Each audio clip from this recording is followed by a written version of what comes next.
But yeah, that's right. That's right. So this is the Bewildered Herd, episode number 0, the pilot episode. Um, very excited, very cool. I've been wanting to do this with you guys for a while, so very cool. I just kind of took over, but hopefully you guys don't mind. Yeah, let me just start it off.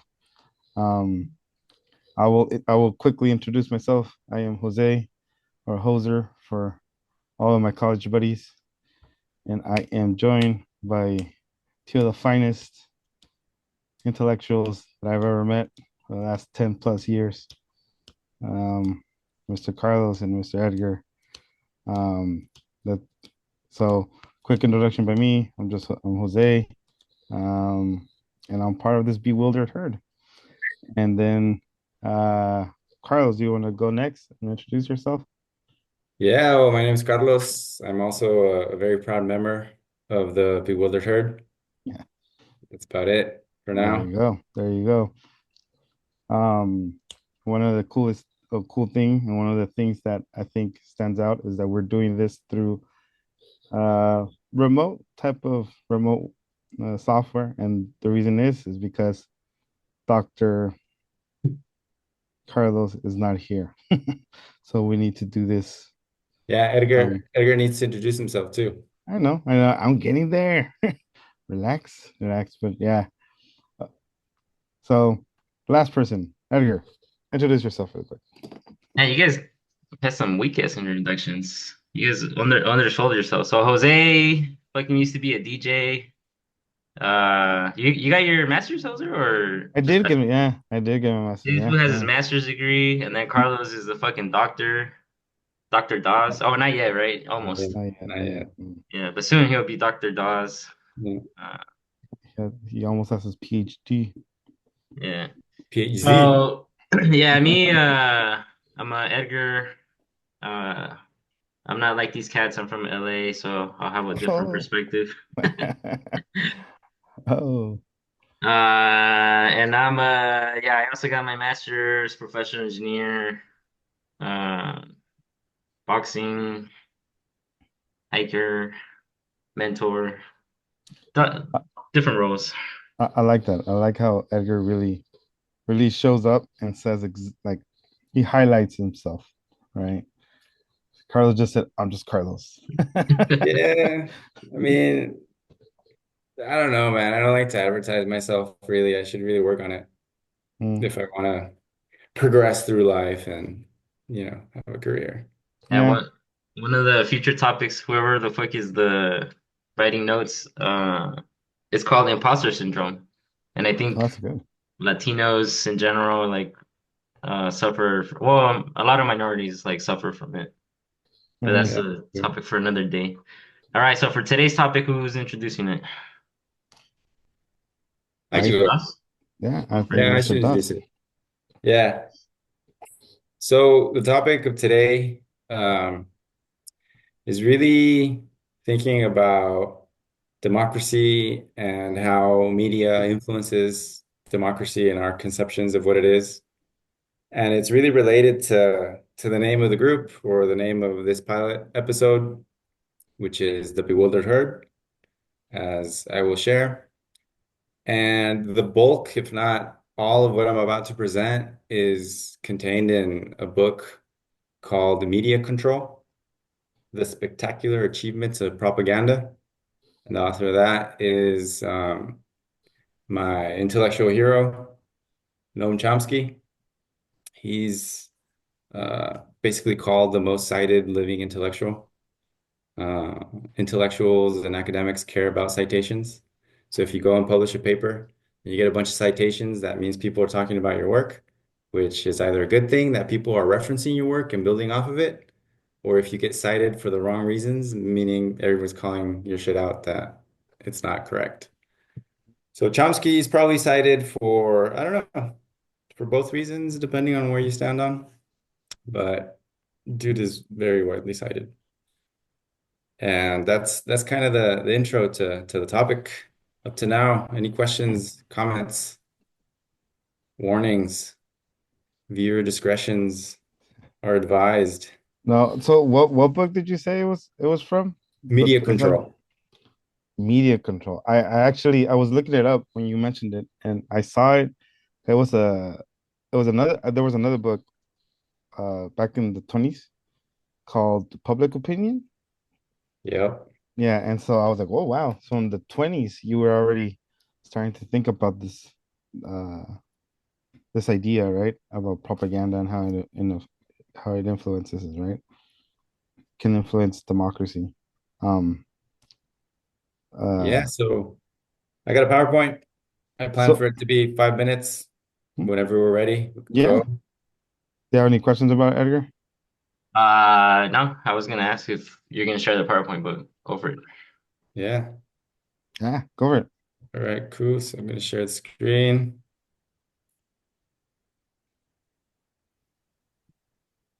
All right.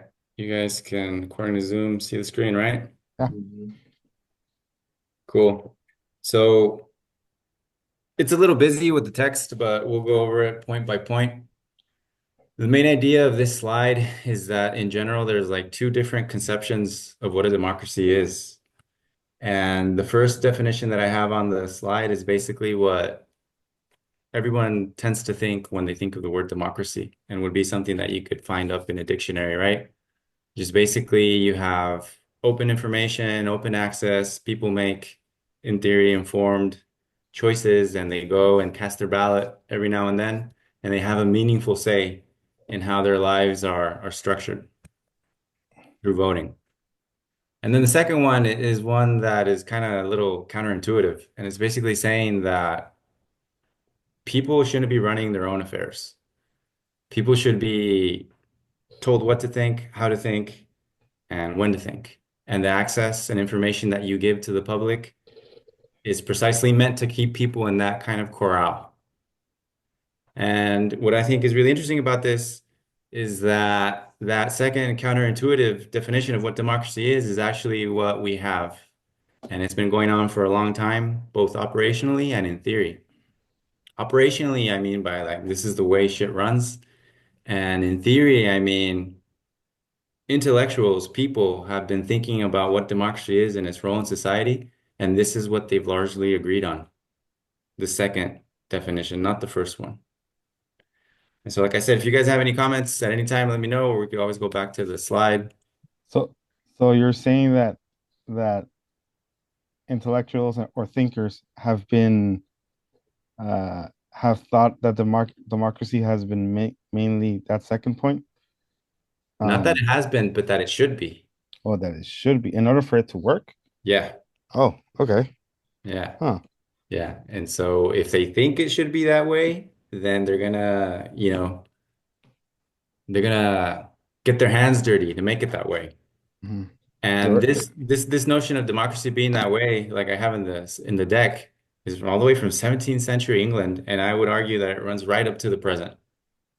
And an example from having this concept in action, the first modern big example is what was called the Creel Commission. It was established by Woodrow Wilson, and the aim of that commission, essentially a commission, a group of intellectuals, of men, educated, so on and so forth, was to rally up a generally pacifist American population and get them all hyped up about going to war, World War One. And they were really surprised by the results, right? Like these people who were involved, these intellectuals saw the impacts of their work from taking a very pro-peace population to making it like anti-German frenzy, let's kill them to save the world type of mentality. Not only did they do this, they were also responsible for a Red Scare, for generating fear and angst about communism, about unions, about a free press, um, so on and so forth. And so one of the really important intellectuals during this time period that took part in these commissions is Walter Lippmann. And he's the person to which that term, the bewildered herd, is attributed to. Comments? Questions? Oh, Continue. Not yet? All right, cool. So who was this guy? There's a picture of him. He kind of looks like a jerk to me. He looks like he's kind of annoyed at the photographer. I think he was a jerk, but he's called the father of modern journalism. He was a foreign and domestic critic. He was involved in those commissions, as I said. And he thought that they were a good thing because in his mind, the public doesn't understand what it needs or wants. Right? This is a direct quote from him. The common interest elude public opinion entirely. And to help out the public, uh, we have people like him that they understand the public's interest. They are a specialized class of responsible men who can figure things out and execute. So this is a very similar conception to a lot of these lefties, revolutionaries, Leninists. They think that we need like a revolutionary guard to go and get shit done and lead the population towards a brighter tomorrow, right? There's been some people that jump ship back and forth. And the way they're able to jump ship back and forth is that they're really similar. They basically just lick their finger, put it up in the wind, and see what direction it's blowing, and that's the way they go.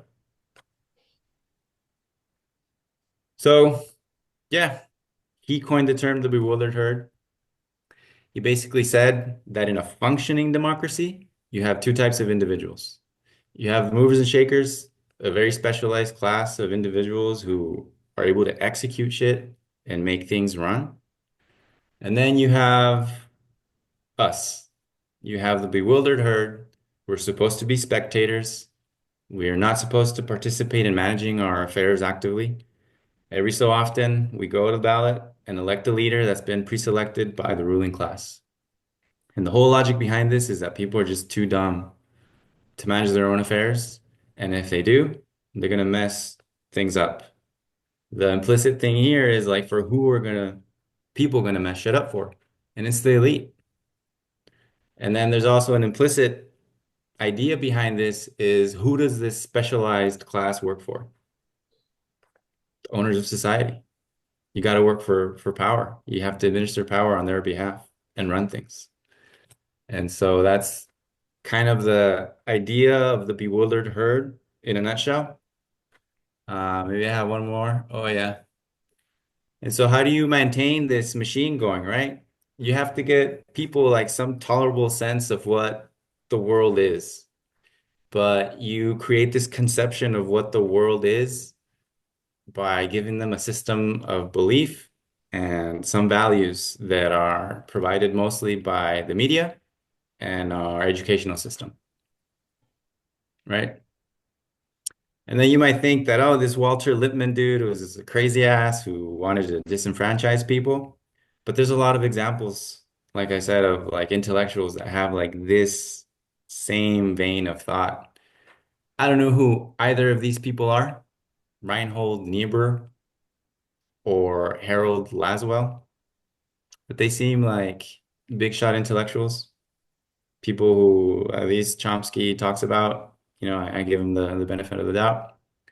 One of these two said that you had to have a set of necessary illusions for people to, understand and internalize and kind of take this passive role in a democracy for things to stay To as they are. work. Hmm. And so the concluding remark from this kind of introductory chapter that Chomsky gives is that propaganda is to democracy what a club is to a totalitarian state. And I think, increasingly so, this is the case. And I think that this is something that should be understood and discussed more if we are to live in a better society in which we actually have a little bit of say into what goes on in our lives. So let me ask a question. So does this definition of bewilder herd, does this concept say that the others will always be like this, or start off like that, but can potentially change to a different state? Which others are you talking about? So you mentioned the others, right? The non-elite, right? The ones who are considered the bewildered herd, Oh, us. us. Fine. Let's call us us. So is this something that Lippmann proposes to be we're always spectators, never a participant, will never be a participant. Yeah. I mean, you could be a participant. I don't know if he said this, but the implicit idea that even this specialized class doesn't like to hear out loud is that they are serving the owners of society, which is a very narrow segment of society. Tiny, tiny individuals. That's who the specialized class is serving. And so they don't like to hear that out loud because, they like to think that they're smart, independent thinkers who are like executing shit for the benefit of society. And so, capitalism has these myths that you could go from like rags to riches, and it could happen. Sure, why not? Every now and then, if you have a fucking distribution, you have these fucking anomalies at the extremes in The out which, the outliers, right? yeah, you have outliers always. So you can have someone like Sonia Sotomayor. She's from the fucking Bronx. She's from the Bronx, and now she's fucking Supreme Court. You Yeah, know, it yeah. could happen. Right, right, right, right. Um, I don't know, Edgar, do you have anything? Yeah, I was gonna say, you said a lot of people agree with this Lippmann guy, and I kind of agree with them. As someone that works in the government that follows a lot of the elections and deals with the masses and the public, I attest that like, dude, the Bewildered Herd is such a good name because that's exactly what us are, dude. Like we have no idea how things run. And it's not that we're incompetent. I would disagree with that. I think it's just that we're busy.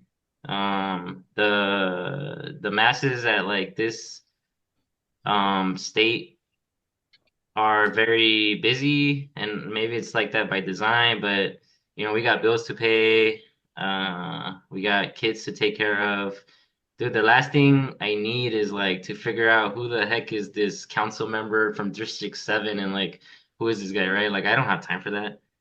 Yeah. So in a way, I do think that in order for a democracy to function, like you do have to make it very easy for people to just kind of like vote on like this or that, and that we'll take care of things for you by this like this class that um hopefully they have the right intention. So where he kind of went off on a different tangent, or like where I don't disagree, or where I disagree, is that he says he's working for the elite. Ideally, if they were working for the interests of the public, then I would say that that's a good democratic system. Um, but I don't know why, but like a lot of the ones that the higher you go in the government positions, like they're more either self-serving or serving of those that will pay for their election, right? Which in turn is people with money, which is the elites. Um, but in an ideal like democracy, like yeah, if someone like kind of like MLK, for example, like that guy really, really wanted to help out his people, right? So if we were to elect somebody like him to a high position, like you can feel certain that like they would look out for the masses, and then the people could just run their lives and like do whatever they need to do with understanding that like we've elected MLK, and like that guy for sure is gonna take care of us. That would be in an ideal system. But unfortunately it's not like that. Like, people that get elected is because other people have paid for their shit. So now he has to in turn vote for or put like, policy that helps the ones that pay for their stuff. So that's the system we work in. But I do agree with a lot of what this guy's saying.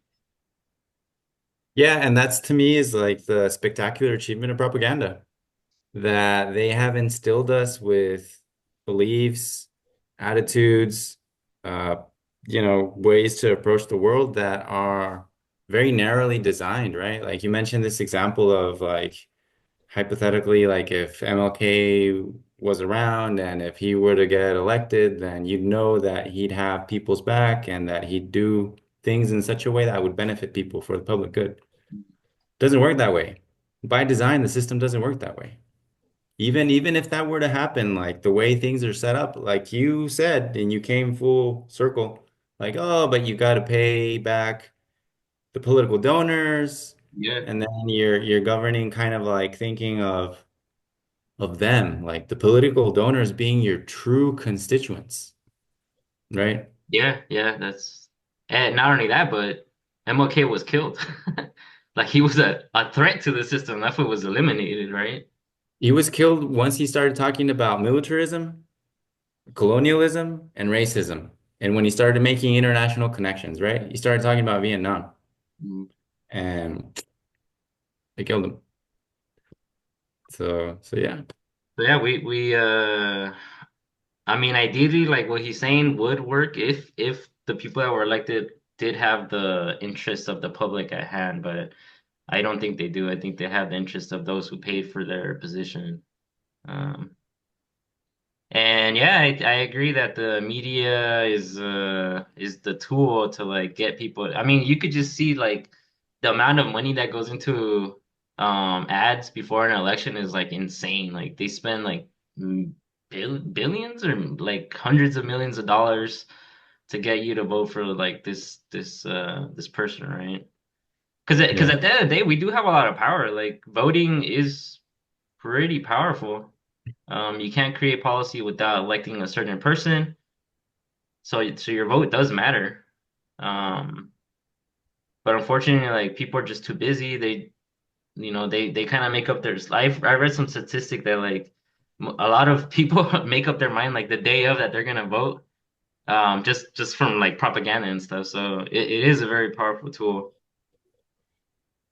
Yeah, I'm not sure about that. I mean, I see your point because they, meaning the Republicans, have actively set out to disenfranchise a lot of people and prevent them from voting, right?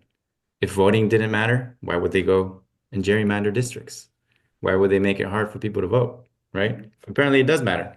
But then I'm also of the opinion that, man, voting doesn't matter. Like me here in New York, I voted. We knew it was gonna go blue, right? What's the election ultimately about? Those fucking rando Midwest states in the middle of nowhere. No one fucking flyover states, man. See, that's where all the hipsters and millennials need to go live, the Midwest. But no, they want to stick to that city. No, To the coast, man. no. Um, I don't know, man. It's an interesting point of view. You know, the only issue, well, I don't know if it's an issue.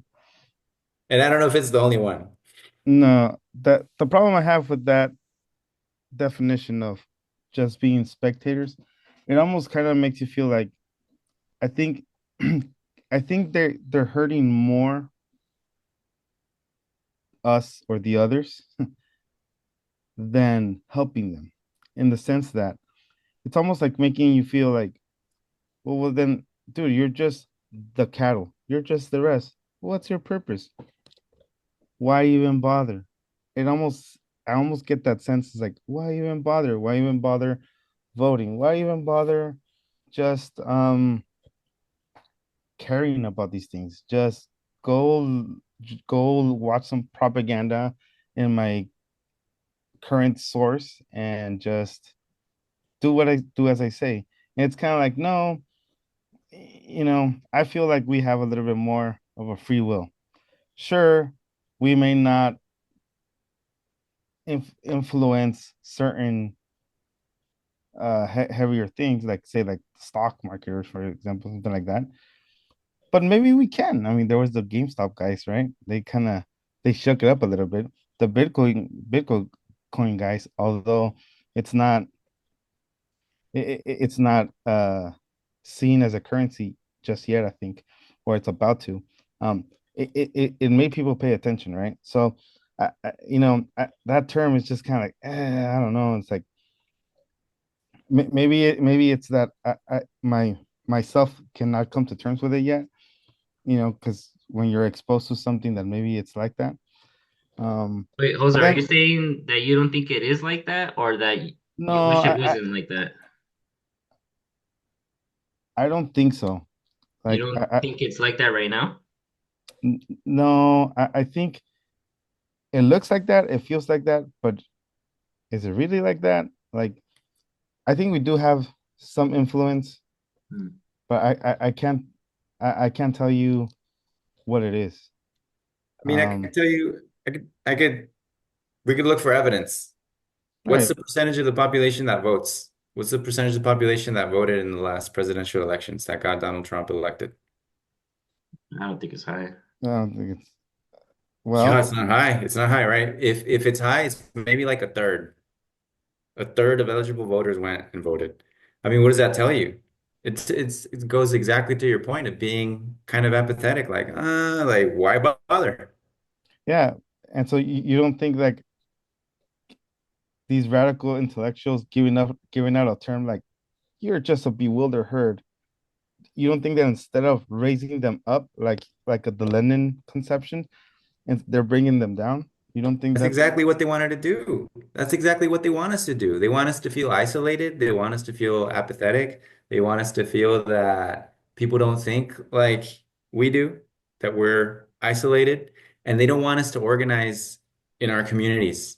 They don't want us to organize, period. They want us to be busy winning bread for the family and worrying about practical shit, which is how do I train myself? How do I get educated to work for you so Mhm. that I can live a decent life? Yeah, so Well, like it's kind of like just don't even worry about it. Like let us take care of it. Yeah. We're smarter than Yeah. you. We're like Yeah. In fact, wonderful. the thing that's also should be mentioned is that if you start worrying about it, you'll notice that there is a class war, that there are diverging interests according to each social class, right? You got the oligarchs who own shit, and then you got the specialized class who works for them, right? They make a decent living. And then maybe you got everyone else. Not everyone else, poor working class people. The specialized class, you could say it's middle, upper, middle class, getting up there. And then the oligarchs are like, you know, Elon Musk, Zuckerberg, that old dude, you know, The, the other old Bill dude. Gates. yeah, the other old dude, yeah. I So, think I get what Joser's saying though, that he would like to think that we have a little bit more power than what this guy's saying. mhm. And I agree with him to some extent. Because yeah, you're right. Like when the masses when we care about something and we're like, stick it to the man, like yeah, you'll find examples here and there. And you mentioned the GameStop was one. I mean, I mentioned MLK, civil rights movement. Yeah, so like every once in a while, like we'll make some changes, right? I I mean, it's science, right? I mean, something heavier, if you put a balance, something heavier eventually is gonna impact Yeah, that and in those cases, I hardcore. think it goes to like when the power imbalance is too much, too fast or something like that. Like then you get these like little spikes of revolution of like Mm. people caring about it enough that like okay, yeah, my voice will we're gonna make some noise, and then yeah, and then something happens. And remember, Carlos, one of our classes was like there's the revolution with the big R and a revolution with the little R. So I Yeah. don't think we'll see a big revolution anytime soon, or we have seen one in a quite a long time. But yeah, like I think what Hoser's referring to is what that guy would call a little revolution with a little R. They happen every like once in a while. Yeah. Now let me ask you. Actually, I like that revolution with a big R, revolution with a little R. If we go with that, do you feel like maybe that can start with in an individual? So, for example, okay, like not the masses, right? But just one person starts with their own personal revolution with a little R, then that influences the other one, the other one, the other one, eventually creating. You don't think that's the case? No, I think that's if you look at any movie from Hollywood, like Mm, anyone, they're always gonna a common theme through a lot of these movies is the power of the individual. okay. The Lion King, Iron Man, Right. what No, the fuck, right. right? Like I it's mean the that's popular right individual now. Yeah. being a hero. Hmm. Always, not always, but most of the time, Most of right? the time. Right. Yeah. But in reality, these revolutions, even with the little r, are collective action. because Mm, that's the only way you can confront power collectively, right? Individually, we get squashed. But when it happens that there's a spark that ignites and spreads, and it needs to spread, it's collective action. It's not like an individual thinking like, today I'm gonna help the planet by not eating meat and I'll mm. reduce climate change. It's like, nah, nah. If it comes down to meat, then 350 million people need to stop eating meat. That'll make a dent, but not one. But do you think that, But you said a spark, and I agree with Hoser. Like I think a person could spark it, but yeah, you do need like I was thinking like George Floyd, like that's one person got caught on video and like that sparked it, right? So I think one person does have power to spark something. Yeah, Um but if you were to ask George Floyd, hey, do you want to be a what, spark or do you want to keep on living? yeah, I know, of course he would. I mean, it's true. I mean, it's not funny, but you're right. Like, it's a good point. But let me ask you something. Now, is that because, do you feel that way because you want the change now, or because you just want the change overall?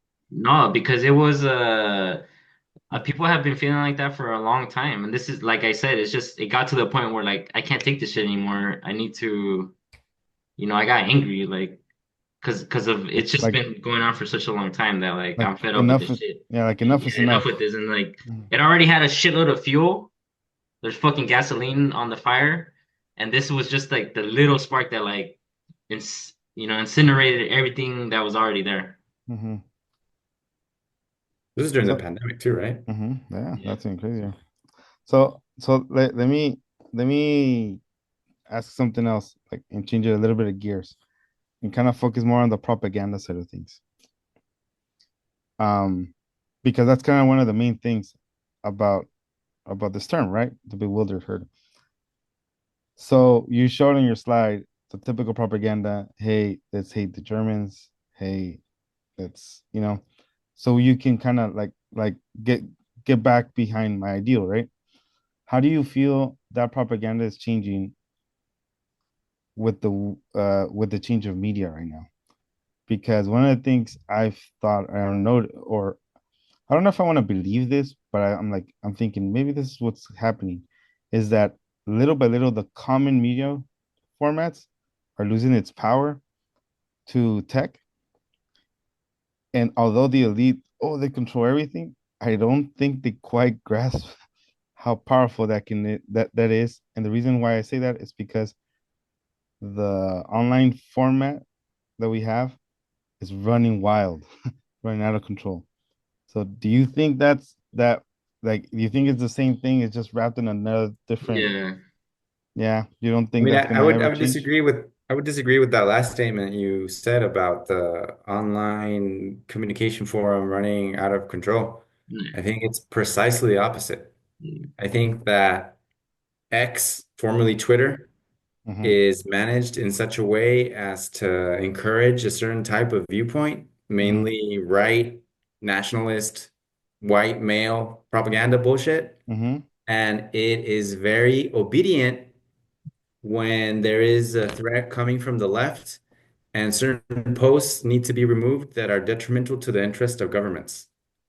India, I don't know, fucking you name it, dude. Like any type of repressive government that you can think of demands of X to take down certain topics and threads, it's done. And it's not just X, it's also Meta, previously Facebook. but You guys but haven't seen see, have you seen Succession? mm-mm, The right? show? No. Yeah, yeah, dude, this is a good show, man. So basically it's like kind of like what's that guy from Fox? Rupert Murdoch? Mm-hmm, Yeah, Yeah. it'd be like his family. Yeah, and they depict like how powerful media is. Like pretty much if he wants to say something, like they'll find a way to plant it in there. So I think it's the same shit as always, just different medium. What but was the see, original question, well, Hoser? so my thing is, you know, the the bewildered herd, in a way is maintained through propaganda, right? Yes. Through what you give them so they can influence, right? Once upon a time there were posters, once upon a time there were jingles on the radio, and once upon a time then there were commercials on TV or shows, The news, right? The news. the Now it's TV. now it's I feel like it's like a really fast avalanche and it's changing towards X, like you said, X, like Meta. But now it's like even a weird Snapchat, either Discord, either Yeah. YouTube. Like it's just it's changing constant, constant, constant, constant. And I think that it's getting to a point where yeah, you want to influence them there, but then uh, those who are actually new media, they're losing a little bit of control because of how quick it's changing. Just because of how quick it's changing. Not because they don't know how to do their job. Media is media, and how you handle it, it's the same. Dude, But I, if anything, I would disagree with that. I think they have more control now because now you give them like before it was through the television, right? But they didn't really know who you were. Now it's through social media. They know who you are. Like they have all your information, right? Where you've been, where you're going. They have the GPS shit, where you've checked in, where you took pictures. Like they have way more information now, so they could tailor they could cure so the algorithm is very powerful because yeah, in a way I get what you're saying, Hoser, that there's all these like content creators now, like fucking people just uh-huh, random shit, right? But the right. algorithm knows what to put in front of you. Like it'll recommend this video for you, right? Based on the interest of what Carlos has been saying. So yeah, there's Mhm. a lot of like new content and new platforms and a bunch of like shit that seems like it's out of control. But if anything, I would argue that like now it's even easier for like to put in front of you exactly what you need to hear. So in other words, it's much easier now to maintain the bewildered herd as is. Yeah. I Right. think I think it's getting extremely easier. Yep. Based on just how much information we Yeah. give. Yeah. I mean, there's a reason why the ones who you felt were controlled are now using the same language as the ones who, right? We're getting controlled, and they're the right wing conservative side of things, right? They're Yeah, using the same rhetoric that we used to use in college, right. right? As as we took all of our classes Yeah. and started So learning about these things. So I think the Bewildered Herd is like the same content creators. Like I don't think it's some like I'm paying like rich people paying other people to do like fake shit, right? I think they just do it anyways. And then the Hmm. algorithm is like, oh, here's this crazy motherfucker spilling all his like lies. Like, let's promote this guy. They pick Hmm. and choose what to promote, right? Yeah, right, right, right, right. Yeah. That's true. That's true. So, So there's echo uh, chambers, right? The echo what? chambers, like people are preaching to the choir, right? Based on the information Edgar was saying. Hmm. So, knowing this, how does that make you feel about your future? Future regarding what? Your future life. I mean, if you accept this term and as you're part of this herd, this bewildered herd, how do No, no, what's your here's the thing that's also nasty to admit. You get a PhD, so you go and join the specialized class. So you join power, so you work for power. Noah's part of the Department of Commerce. The Department of Commerce is involved with forecasting weather and climate for big business, dude, big agro. Like we want to make sure we understand what the fuck the ocean is doing so the big ass vessels can go up the Mississippi. Yeah.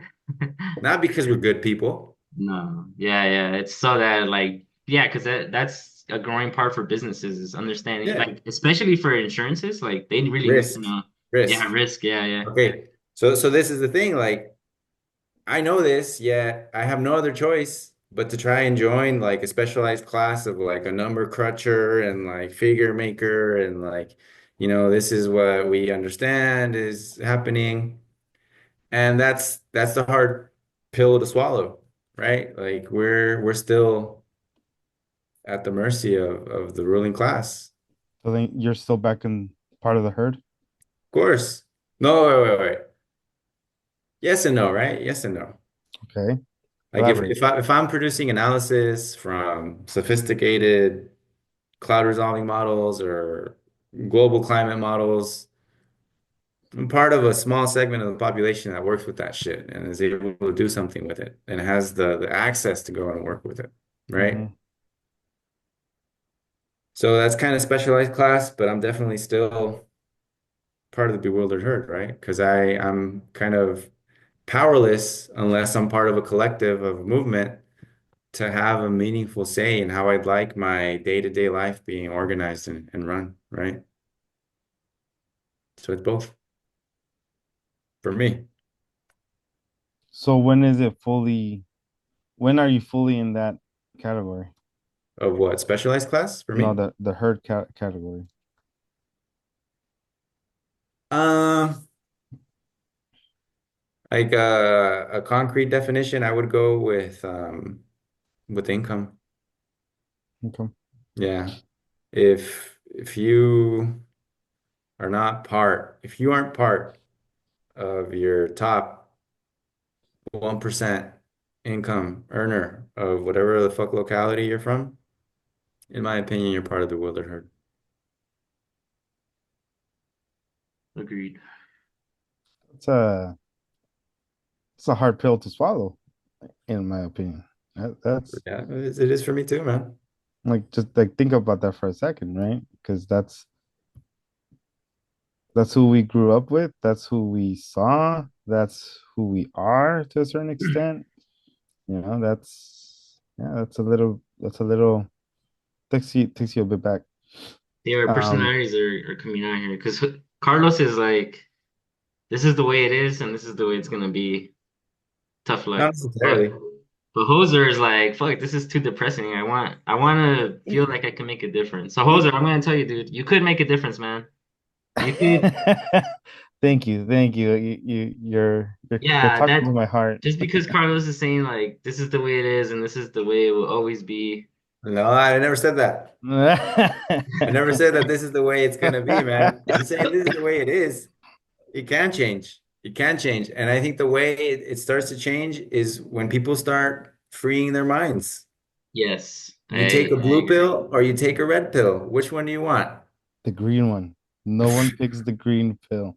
I'm just kidding. Honestly, the blue pill is the one to go, man. Ignorance And is bliss. Carlos mentioned, so yeah, I agree with what Carlos is saying. It's not until you free your mind, and what will free your mind is to have more time, more income, more education. But these just cost time and money, right? So what I'm trying to do, Hoser, is I realized exactly what Carlos is saying, that like nothing's gonna change unless people get rich, dude. And by rich, I mean like the lower class people. So my goal is to help people become rich for themselves and for their kids to spread Uh, uh, generational wealth. wait, rich like after going up a certain tax bracket, or rich in the sense of like, hey, this is fulfilling. No, I feel that this is rich. well, that I will be feel a rich. byproduct, like fulfillment and happiness. But rich by like your income, jump income. Like financial. Yeah, Okay. yeah, yeah. Not just for them, but This for, dude, I'm serious, man. I've thought about this No, a no, That's lot. no. But exactly what the fuck I'm saying. Like they have us thinking in this like narrow lane. Like the only way shit's gonna be better is if I become part of the elite. And Exactly. it's not the No, case, okay, man. well It's not the let me case because finish. Let me once you finish. become part of hold the on, elite, hold on. then you have a vested interest in keeping the rest of the people part of the bewildered herd. No, see, because we came from poverty, so you will have the interest of the people at hand. So No, let me finish, dude. Okay, I think we're playing a game of Monopoly, Mhm. right? It would be I hide fair, my money always. dude. It Oh, would. by the way, here I had $500. Damn. Okay, Yeah. so we're playing a People game of don't know how much money I Monopoly. have. This is a real game of Monopoly in real life, right? It would be fair if after you're born, everybody starts at zero, like or 500, right? Like in Monopoly, it's fair because everybody gets like the certain amount. And then capitalism, like up to you, depending on like what properties you buy, whatever, you could get ahead or not, depending on the choices you make. But it's fair, and this is where capitalism could be fair if we all started the same. Unfortunately, it's not like that. Some people start with fucking like millions of dollars, and other people start with negative. Like you pass down debt, so you're already off like to a bad start, right? Um, and I just think that the revolution with the big R is never gonna happen, dude. It's never gonna happen. So we're always gonna be playing this game of Monopoly. So the only way to win is to help the people that are starting at negative, like help them with start with the bigger. resource, bigger fucking cash value, um, so that they could continue. Like, first of all, teach them how to play Monopoly because most people don't even know how to play. They have no idea like how to make money and get ahead. So you got Uh, to teach them, but and so that their next generation, they have that money to compete with like these higher interest people. it goes 2 points. Like, yeah, maybe the revolution with the big R is not going to happen by our own means, but if we were all to become oligarchs, the big revolution with the R, capital R, would come about because we just break the sustainability of the planet like this.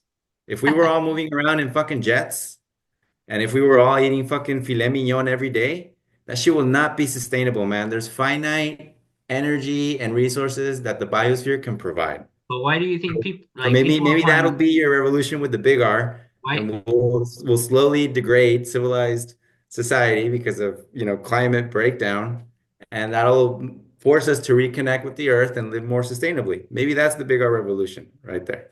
see you think that people upon being rich are gonna like join this oligarch and live? Or maybe you're right. I don't know. Okay, Hoser, if you were to Yeah, become rich, are you gonna do that? Like you're gonna like, ah, fuck that, I can do whatever the fuck I want. I'm gonna enjoy my money, or are you gonna like try to help people and live a meaningful? And you too, Carlos. Like you swear, dude, you're gonna be like riding on jets and partying in a fucking boat. That's not you. Actually, I would disagree because I think we are people who have never been exposed to something that big, right? Yeah, It's I'm like afraid of. Yeah, you're right. Yeah, yeah. Like it's a shock think of to a you. boxer. NFL How many players. boxers? Yeah, How yeah, many? you're right. Exactly. O sea, you're not used to that, and so Yeah, I say like yourself, your flesh, like it'll betray you. yeah. If it betrays me, sometimes when I'm like, okay, today I'm gonna go work out, or I'm gonna eat healthy, and I'm like, so forget this, I'm gonna eat this. If with simple food I get betrayed, can you imagine when you give me a pile of cash that I can barely see my feet? Well, okay, but I said two things though. I said money and No, education. So that's where the education component comes in. but and then at Oh, the same you time, think Oser's educated, fool? Yeah, I do think so. Fucking So masters he in would electrical make engineering. I don't know. I think he would make good choices, and I think you would too. Well, But you're right. that's Someone that's not educated, you're right. Like they're gonna use the money and fucking, like you said, like buy a jet and go party in a fucking boat.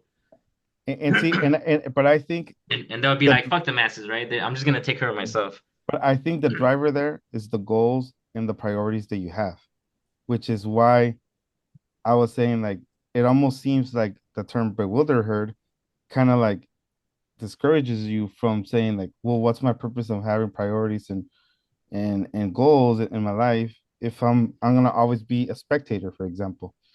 Yet Carlos here is also saying but if we collectively come together, we realize this, we acknowledge this, then you know, then we can do some movement, right? Dude, I see it in the fucking, like I told you, in the work I do, I go to community meetings. You know who shows up? Fucking old people in La Jolla. Why? Because they have time, they have money. So, and they get nicer shit. So it does make a difference. Um, but again, it's the education and resource. Like if we were to change our name from the Bewildered Herd to the Well-Educated Resourceful Herd, like I think we would make a difference, and we would Yeah, head but towards a better society. I might not have communicated this clearly, but this is what social planners and academics think of us and want us to be, right? And so they're going to go ahead and plan, write, create a media that keeps us a bewildered herd. They're not good overlords. They're No, overlords, dude. They're just overlords. And so but they want us to be a bewildered herd. no, I get that. I get that. What Hoser's saying and what he's like worried about is he like you said that we can't make a difference, right? Like the individual cannot make, but he wants to think that we could, and I think we could. Hoser, if you were to volunteer and help your fellow fucking grad student, that's like a first generation, like yeah, dude, go out of your way and help them out. I think it does make a difference. I'm Yeah, gonna yeah. continue to mentor and teach these like kids about finances and stuff. Because I think if we all were to do that, like it would make a difference in the long run. Yeah, I mean. I think my What's the point, alternative? Like, just fucking give up? Like, fuck it, this is no, what it is. no, All no. right. I think the alternative, and this is something that the ruling class is starting to consider, is to give us all universal basic income. Well, yeah, because AI Because and if all that shit replaces jobs, and how are you gonna? we're gonna go eat them, we're gonna go knocking at their doors and eat them. And so before we fucking start organizing and before we start demanding some semblance of quality of life, you're gonna give us universal basic income, right? So that's one way to kind of readdress that, right? Everyone should have health care. Everyone should have housing guarantee. If anyone wants to pursue an education, they should have the means to do so, right? That should just be universal human rights, right? And so that's the alternative. Yeah, I think the other thing would be like capping. There's a point where like it's too much money. If we, but I mean, it will never happen. But like, I think that would also solve it. Is yeah, capitalism could be good if like the example I mentioned, where everyone starts the same. So we help our fellow man, like, start with a little bit more, not such a disadvantage. And then the other thing would be to fucking cap it at like, yeah, I think that's like too much money.